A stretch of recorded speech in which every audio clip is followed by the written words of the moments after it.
Hello बच्चों, welcome back to my channel. कैसे हैं आप सब लोग। आज की वीडियो में मैं आप लोग के लिए principle and practice of marketing के एमसीक्यू क्वेश्चंस लेकर के आई हूँ। इससे एक वीडियो पहले भी मैंने अपलोड करी थी। अगर आपने नहीं देखी है तो उसका लिंक आपको डिस्क्रिप्शन में मिल जाएगा, देख लीजिएगा। एक प्लेलिस्ट मैंने बना दी है इसकी, और इस पर आगे भी वीडियोज आएंगी, तो इसलिए चैनल को सब्सक्राइब जरूर कर लीजिएगा। आइए शुरू करते हैं कुछ और नए क्वेश्चन के साथ। फर्स्ट क्वेश्चन लेते हैं इसमें। Dash is the father of modern marketing. Dash आधुनिक विपणन के जनक हैं। Abraham Maslow, Lester, Wunderman, Peter Drucker, Philip Kotler. तो क्वेश्चन यहाँ पर कह रहा है कि आधुनिक विपणन की, तो एक आपकी हो जाती है जो पुरानी थ्योरी है, प्राचीन या थ्योरी कह सकते हैं, एंसेंट थ्योरी कह सकते हैं, एंसेंट मार्केटिंग कह सकते हैं, और एक आपकी मॉडर्न आ जाती है।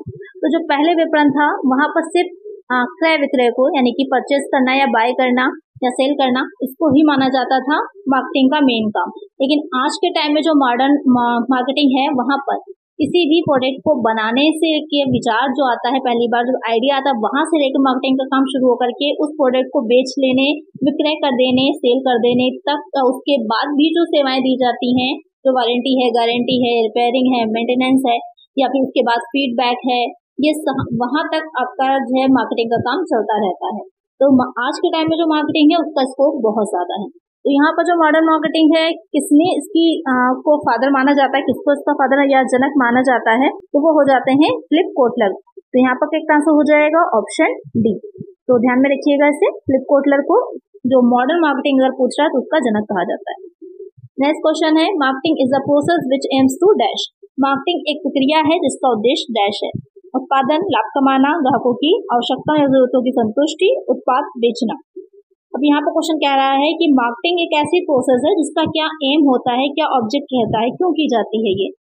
प्रोडक्शन के लिए, प्रॉफिट मेकिंग के लिए, the satisfaction of customer needs, या फिर सेलिंग प्रोडक्ट। तो अगर हम आज के टाइम की बात करें तो आज के टाइम में मार्केटिंग का मेन ऑब्जेक्टिव होता है कस्टमर को सेटिस्फाई करना, क्योंकि एक बार आपको प्रोडक्ट नहीं बेचना है, आपको मार्केट में कोई प्रोडक्ट अपना बार बार बेचना है, आपको उस कस्टमर को अपना परमानेंट कस्टमर बनाना है। तो वहां पर कस्टमर अगर सेटिस्फाई होगा आपके प्रोडक्ट से, तभी वो आपके बार बार प्रोडक्ट को खरीदेगा, और भी प्रोडक्ट आप जो लॉन्च करेंगे वो भी खरीदेगा। तो वहां पर कस्टमर को सेटिस्फाई करते हुए प्रॉफिट को अर्न करना आज की मार्केटिंग का मेन एम होता है। तो यहाँ पर करेक्ट आंसर है ऑप्शन सी।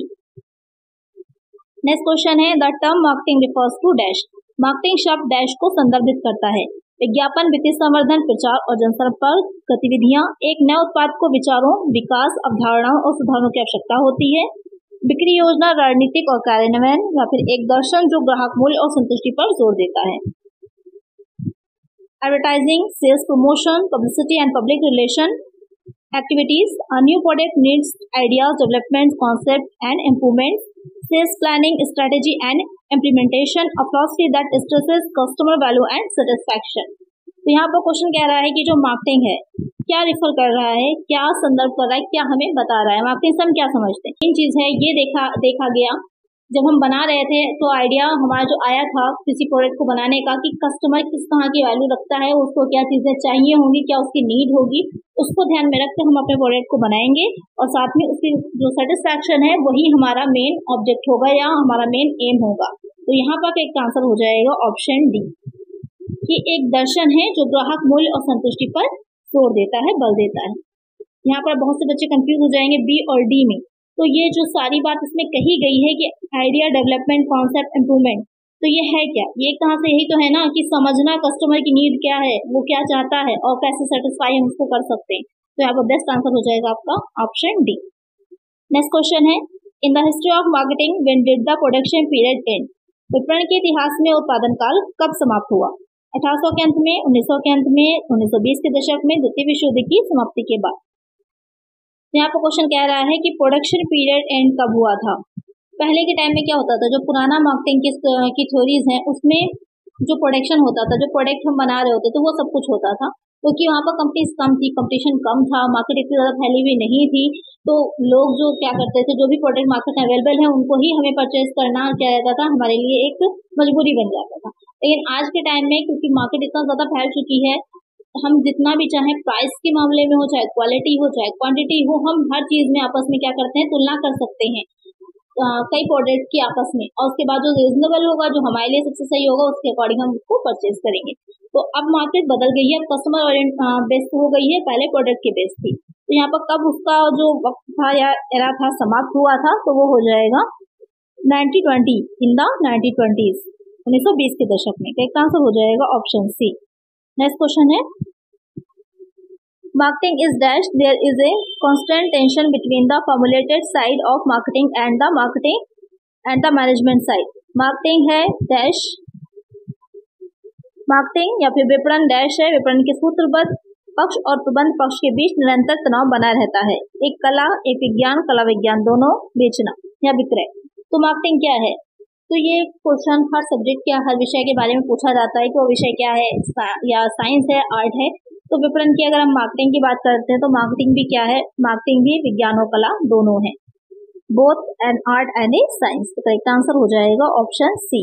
साइंस हमें बताता है कि क्या होना चाहिए, तो हमें आर्ट बताती है कि कैसे होना चाहिए, और मार्केटिंग में दोनों चीजें आ जाती हैं, क्योंकि मार्केटिंग में कस्टमर की नीड क्या है ये भी हमें बताया जाता है, और नीड को कैसे फुलफिल करना है, कैसे प्रोडक्ट को हमको बनाना है, वो सारी चीजें भी मार्केटिंग हमको बताती है। इसलिए ये हमारा आर्ट और साइंस दोनों ही है। तो नेक्स्ट क्वेश्चन है, today marketing must be understood in a new sense that can be characterized as dash. आज मार्केटिंग को एक नए अर्थ में समझा जाना चाहिए, जिसे डैश के रूप में जाना जा सकता है। सबसे पहले वहां पहुंचे युवाओं की मांग का प्रबंधन, ग्राहकों की जरूरतों को पूरा करना, बताना और बेचना। तो यहाँ पर क्वेश्चन आपसे पूछ रहा है कि आज के टाइम में मार्केटिंग को हम एक नए ही सेंस में समझते हैं, अंडरस्टूड करते हैं, तो उसे क्या कह सकते हैं या किस रूप में से हम जान सकते हैं जो आज की मार्केटिंग है। तो यहाँ पर सेटिस्फाई कस्टमर नीड्स, कि आज की मार्केटिंग को किस तरह से हम कैरेक्टराइज कर सकते हैं, तो सेटिस्फाई करना चाहते हैं कस्टमर की नीड को। तो एक आंसर हो जाएगा हमारा ऑप्शन सी। नेक्स्ट क्वेश्चन है, want for a specific product backed by an ability to pay is called dash. भुगतान करने की क्षमता द्वारा समर्थित किसी विशिष्ट उत्पाद की चाहत को या आवश्यकता को डैश कहा जाता है, मांग, आवश्यकता, इच्छा या फिर ग्राहक। तो यहाँ पर क्वेश्चन आपसे पूछ रहा है किसी स्पेसिफिक, यानी कि कोई स्पेसिफिक प्रोडक्ट की क्या हो रही है, बहुत ज्यादा वांट हो रही है, जिसके लिए जो कस्टमर है वो पे करने के लिए, आपको ज्यादा से ज्यादा पे करने के लिए चाहत रखता है, तो उसको आप क्या कहेंगे, उसकी मार्केट में क्या बन रही है, उसकी मार्केट में डिमांड बन रही है, मांग बन रही है। जब किसी भी चीज की प्रोडक्ट को बहुत ज्यादा आवश्यकता होती है, जैसे कि अलग अलग टाइमिंग होती है, तो जैसे कि अगर जाड़े हो, विंटर सीजन होता है, तो वहाँ पर क्या होता है, किसकी डिमांड ज्यादा बढ़ जाती है, क्योंकि ठंड सबको लग रही है, तो वहाँ पर ठंड से बचने की हमारी मेन वांट हो जाती है। तो जो स्वेटर्स होते हैं या जो वुलन के क्लॉथ्स होते हैं, उनकी डिमांड मार्केट में बढ़ जाती है। तो एक आंसर हो जाएगा ऑप्शन है। नेक्स्ट क्वेश्चन है, marketers often use the term dash to cover various groupings of customer. विपणक अक्सर ग्राहकों के विभिन्न समूहों को कवर करने के लिए डैश शब्द का उपयोग करते हैं। क्रय शक्ति, जनसांख्यिकीय खंड, बाजार, लोग, buying power, demographic segment, market, people. तो यहाँ पर क्वेश्चन कह रहा है जो विपणक होते हैं, जैसे विपणन है, मार्केटिंग है, और जो वो काम करेगा वो क्या कहलाएगा, मार्केटर कहलाता है, विपणक कहलाता है। तो यहाँ पर क्वेश्चन जो कह रहा था कि ज्यादा से ज्यादा अलग अलग ग्रुप के, क्योंकि एज ग्रुप बहुत तरह से मार्केट को डिवाइड किया जाता है, एज ग्रुप के बेसिस पर भी किया जाता है, स्टेटस के बेसिस पर भी किया जाता है, कल्चर के बेसिस पर भी किया जाता है, या फिर जो जोग्राफिकल, क्योंकि इंडिया हमारा बहुत ही ज्यादा क्या है, डाइवर्सिटी है इंडिया में, सब अलग अलग जो होगा, पहनावा भी अलग अलग है, उनकी डिमांड्स अलग अलग है, उनके रख रखाव, उनके कस्टम्स, उनकी कल्चर अलग अलग है, तो सबकी क्या है, अलग अलग तरह से उसको मार्केट को डिवाइड किया जाता है। तो उस सारे समूह को जब एक में रखते हैं तो उसे क्या कहते हैं, तो उसे हम मार्केट कहते हैं, बाजार कहते हैं। एक आंसर हो जाएगा ऑप्शन सी। क्वेश्चन ज्यादा डिफिकल्ट नहीं होते हैं, लेकिन बस समझने की बात होती है कि आप उसको सही से समझ पाए कि क्वेश्चन पूछ क्या रहा है। नेक्स्ट क्वेश्चन है, good marketing is no accident but result of careful planning and dash. अच्छी मार्केटिंग या अच्छा विपणन कोई दुर्घटना नहीं है, बल्कि सावधानी पूर्वक योजना और डैश का परिणाम है, संवर्धन का, विक्रय का, नीतियां या फिर निष्पादन। तो यहाँ पर जो क्वेश्चन पूछ रहा था कि एक अच्छी मार्केटिंग जो होती है कोई एक्सीडेंटली नहीं होती है, आप उसको पूरी अच्छी तरह से प्लान करते हैं और क्या करते हैं साथ में, promotion, selling, policies, execution. Planning के साथ सबसे इंपॉर्टेंट होता है कि आपका एग्जीक्यूशन अच्छा होना चाहिए, आपका निष्पादन अच्छा होना चाहिए। अब जैसे कि हम सब लोग हैं, आप सभी लोगों ने अपना टाइम टेबल तो बनाया होगा, लेकिन क्या आप 100% से फॉलो कर पाए? टाइम टेबल क्या है, आपकी प्लानिंग है, लेकिन क्या करना था, एग्जीक्यूट करना था ना उसे, उसको फॉलो करना था, जो कि हम लोग नहीं कर पाते हैं पूरी तरह से। इसीलिए क्या होता है, जो हमारे गोल्स होते हैं उनको अचीव करने में कहीं हम पीछे रह जाते हैं। तो यहाँ पर एग्जीक्यूशन भी उतना ही इम्पोर्टेंट होता है, जितनी अच्छी प्लानिंग है उससे अच्छा एग्जीक्यूशन होना चाहिए। तो यहाँ पर करेक्ट आंसर है ऑप्शन डी। चलिए नेक्स्ट क्वेश्चन है, A place where goods are bought and sold against the price consideration between the buyers and the sellers is called dash। वह स्थान जहाँ खरीदार और विक्रेता के बीच कीमत पर विचार करके सामान खरीदा और बेचा जाता है उसे डैश कहा जाता है। विनिमय बाजार, ई कॉमर्स लेन देन, exchange market, e commerce transaction. बहुत सिंपल सा क्वेश्चन है।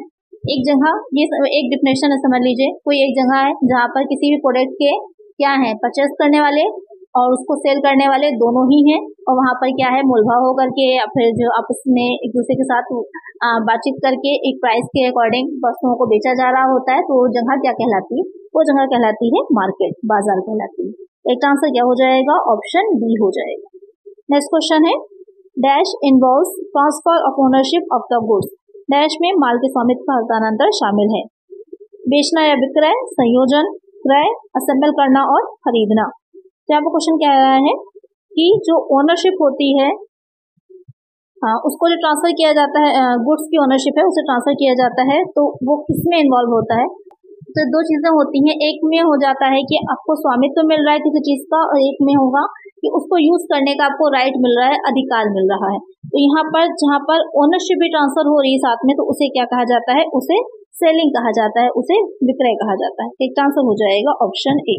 आप लोगों ने पढ़ा होगा फाइनेंशियल अकाउंटिंग में, तो आपको याद होगा जो हायर परचेज है और इंस्टॉलमेंट पेमेंट सिस्टम होता है, वहाँ पर जो हायर परचेज है या फिर इंस्टॉलमेंट पेमेंट सिस्टम है, एक में क्या होता था, स्वामित्व ओनरशिप ट्रांसफर हो जाती थी पहली ही जो इंस्टॉलमेंट होती थी उसके साथ, और एक में क्या होता था, जब सबसे लास्ट में हस्तांतरित होती थी। तो नेक्स्ट क्वेश्चन है, जो हम विक्रय कर रहे होते हैं, सेल कर रहे होते हैं किसी चीज को, तो उस चीज को की ओनरशिप भी ट्रांसफर हो जाती है। नेक्स्ट क्वेश्चन है, dash is not a type of marketing concept. Dash एक प्रकार की मार्केटिंग अवधारणा नहीं है। उत्पादन अवधारणा, विक्रय अवधारणा, सामाजिक विपणन अवधारणा, आपूर्तिकर्ता अवधारणा। The production concept, the selling concept, the social marketing concept या फिर द सप्लायर कॉन्सेप्ट। तो मार्केटिंग के भी कई कॉन्सेप्ट हैं, कई अवधारणाएं हैं, इसमें से कौन सी इसमें नहीं आती है, कौन सी हो जाएगी, जो सप्लायर है यानी कि आपूर्तिकर्ता अवधारणा है वो इसमें शामिल नहीं की जाती। बाकी ये तीनों ही अवधारणाएं इसमें शामिल की जाती हैं। एक आंसर हो जाएगा ऑप्शन डी। नेक्स्ट क्वेश्चन है, which of the following refers to marketing channel. इनके में से कौन विपणन चैनल को संदर्भित करता है। एकीकृत विपणन संचार, वितरण, मार्केटिंग मायोपिया या फिर खुदरा बिक्री। यहाँ पर क्वेश्चन आपसे कह रहा है कि जो मार्केटिंग चैनल होते हैं कौन इसमें से उसको बताता है।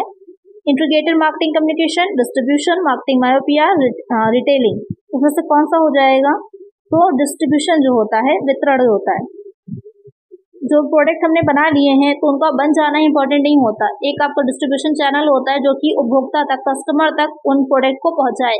तो कई तरह का होता है, डिपेंड करता है प्रोडक्ट भी कैसा है, उस पर भी डिपेंड करता है। कुछ एजेंसी के माध्यम से होता है, कहीं कहीं पर जो एजेंट होते हैं, एजेंट क्या करेंगे, जो थोक व्यापारी होते हैं या जो थोक व्यापारी मतलब जो होलसेलर होते हैं, जो रिटेलर होते हैं, होलसेलर को देंगे, होलसेलर रिटेलर को देता है, रिटेलर कस्टमर को देता है। तो डिपेंड करता है अलग अलग। और कुछ ऐसे बिजनेस होते हैं जहाँ पर डायरेक्ट एजेंट के माध्यम से एजेंसीज होती हैं, जैसे कि अगर सीमेंट की देखें तो आपने देखा होगा एजेंसी होती है, वहाँ पर सिर्फ एक ही, जैसे बिरला सीमेंट की एजेंसी है तो वहाँ पर सिर्फ आपको बिरला सीमेंट ही मिलेगी और कुछ नहीं मिलेगा और कोई दूसरी सीमेंट नहीं मिलेगी। तो वहाँ पर जाकर आप डायरेक्ट खरीद सकते हैं।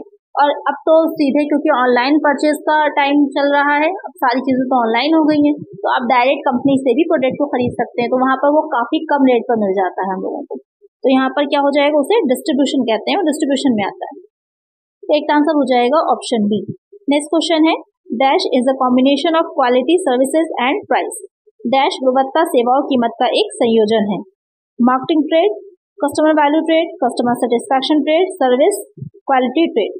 तो यहाँ पर क्वेश्चन कह रहा है कि वो जो भी चार ऑप्शन दे रखे हैं उसमें क्वालिटी, सर्विसेज और प्राइस का कॉम्बिनेशन क्या कहलाएगा, ये क्वेश्चन कह रहा है। तो वो हो जाता है कस्टमर वैल्यू। तो एक आंसर हो जाएगा ऑप्शन बी कि ग्राहक मूल्य, क्योंकि आपको गुणवत्ता दे रहे हैं, सेवा दे रहे हैं, कीमत दे रहे हैं, तो आप अपने कस्टमर की वैल्यू जो होती है, क्या वैल्यू आपको प्रोवाइड उस कस्टमर को करानी है, उस पर काम कर रहे हैं। तो एक आंसर हो जाएगा ऑप्शन बी। नेक्स्ट क्वेश्चन है marketing segmentation is useful for dash. विपणन विभाजन डैश के लिए उपयोगी है। संभावनाओं की पहचान करना, ग्राहक की पसंद और पसंद को जानना, वर्तमान ग्राहकों को लक्षित करने के लिए उपयुक्त सभी, prospect identification, to know the customers taste and preferences, to target current clients, all of the above. तो मार्केटिंग सेगमेंटेशन जो होता है यानी विपणन विभाजन जो होता है यानी मार्केट को जो अलग अलग खंडों में विभाजित किया जाता है, तो ऐसा क्यों किया जाता है? जैसे मैंने बताया था कि इंडिया में डाइवर्सिटी बहुत है, अलग अलग तरह के लोग रहते हैं, आयु के बेसिस पर, एज के बेसिस पर डिफाइन किया जा सकता है, या उनको जहाँ पर रह रहे हैं भौगोलिक बेसिस पर भी डिफाइन अलग अलग डिवाइड किया जाता है। तो किस तरह से यूजफुल होता है, किस चीज में यूजफुल होता है, तो वो हो जाता है आइडेंटिफाई करने में भी उनके प्रोस्पेक्ट को कि किस तरह की संभावनाएं कहाँ पर हैं, कहाँ पर किस तरह के प्रोडक्ट को बनाना उचित रहेगा, सही रहेगा, कस्टमर के टेस्ट को पहचानने के लिए भी, और टारगेट क्लाइंट हमारे कौन से हैं उनको समझने के लिए भी। तो करेक्ट आंसर हो जाएगा option D, all of the above. तो यहाँ पर बहुत अच्छे क्वेश्चन थे, आई होप आपको समझ में आ गए होंगे अच्छे से। अगर समझ में आ गए हो, वीडियो अच्छी लगी है तो लाइक जरूर कर दीजिएगा। इसकी नेक्स्ट वीडियो में इसके और क्वेश्चन आगे के मैं लेकर के आऊंगी। तो अगर वीडियो अच्छी लगी है लाइक करिएगा, चैनल पर नया सब्सक्राइब कर लीजिएगा और फ्रेंड्स तक वीडियो को शेयर कर दीजिएगा। मिलते हैं नेक्स्ट वीडियो में। Thank you.